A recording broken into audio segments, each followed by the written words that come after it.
Et salut à tous, on se retrouve aujourd'hui pour une nouvelle vidéo. Je vais donc parler un petit peu de suivi de mon bac qui est juste derrière moi. J'ai eu les quelques premiers coraux, j'ai acheté mon premier poisson, donc ça va faire une petite partie. Je vais discuter un peu de mon choix. Ensuite, donc mon cycle est complètement terminé. Je n'ai plus du tout une algue. Mon eau est limpide. Bon, là, elle est un petit peu, je sais pas si au niveau de la vidéo, on va voir, il y a quelques petites matières en suspension dans l'eau. C'est normal parce que il y a 30 minutes de ça, j'ai procédé à un petit nourrissage. Donc, du coup, ça a fait un petit peu de mouvement parce que j'ai pas encore siphonné les sédiments que j'ai encore dans le fond de mon bac. Donc, ça, je vais le faire dans une maintenance d'ici, je pense, dans l'après-midi. Donc voilà, je vais juste faire une petite vidéo donc, pour vous parler un petit peu de toutes ces nouvelles choses qui sont dans mon bac, qui se sont passées durant ces derniers jours.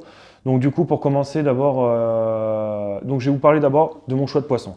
Donc j'ai pris un Flav, donc c'est un chirurgien jaune très connu.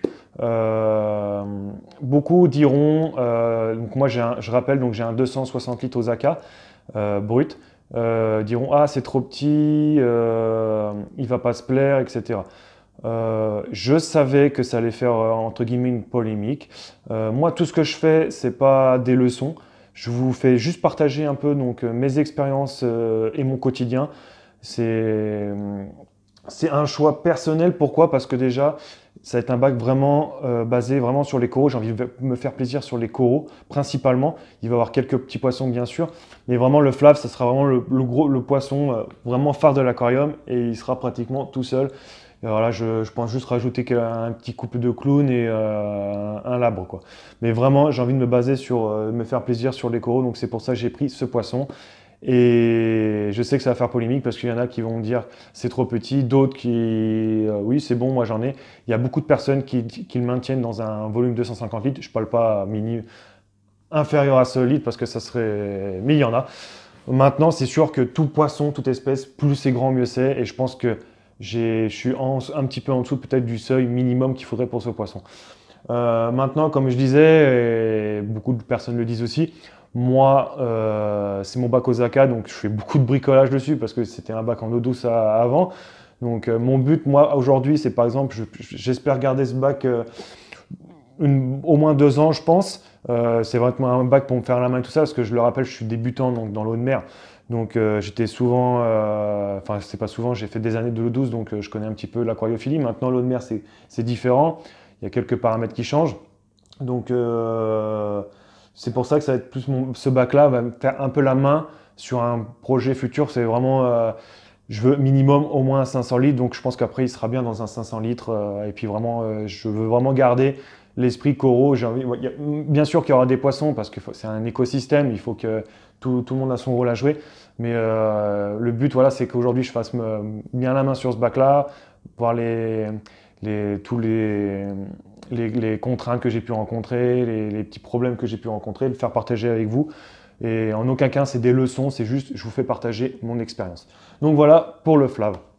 Ensuite, donc, il y a eu des tétrivores, ça j'en ai pas parlé dans la vidéo précédente. Donc j'ai 5 Bernard l'ermite à pattes bleues et les petits escargots aussi. J'ai oublié le nom, je vais le mettre dans la description ou sur la vidéo. En termes de coraux, donc j'ai la chance d'habiter en Alsace et être très proche de Fab Corail. Du coup, bah, j'ai commandé en ligne et ensuite j'ai été les retirer. Donc j'ai pris 4 petits coraux. Donc j'ai commencé sur des mous, des assez simples pour, voilà, pour pas commencer dur et me faire la main, essayer de comprendre un peu tout ça. Donc j'ai une souche de Zoanthus bleu. J'ai un Ricordea Yuma orange. J'ai un Sarcophyton à long polype vert. Et j'ai un Ricordea Florida orange. Donc voilà. Donc là sur la vidéo c'est un peu dommage à l'heure où je tourne, il est fermé, il a été ouvert pendant une semaine et puis là je pense que là il est fermé depuis ce matin, donc soit il est en période de mue ou je sais pas. Ça arrive, ça me fait pas du tout peur, c'est normal chez le Sarcophyton. Et puis ensuite tout le monde se porte bien, tout le monde est bien ouvert, le Zoanthus est très beau et le Ricordea Yuma j'aime beaucoup. Voilà donc pour les nouvelles pièces. Maintenant, donc j'ai mis les coraux comme ça. Je suis en train de chercher vraiment leur position dans le temps. Pour le moment, je les ai juste posés. Je suis en train de réfléchir où est-ce que je vais les mettre. Parce que là, mon décor au niveau sur la gauche, je vais le changer. Ça va rester parce que j'aime bien ce module là que j'ai fait, donc je vais juste le coller. Donc je sais qu'il y en a qui m'ont dit de pas le coller, mais moi je vais vraiment le coller parce que je veux pas qu'il y ait un risque qu'une pierre tombe ou que ça ait raison.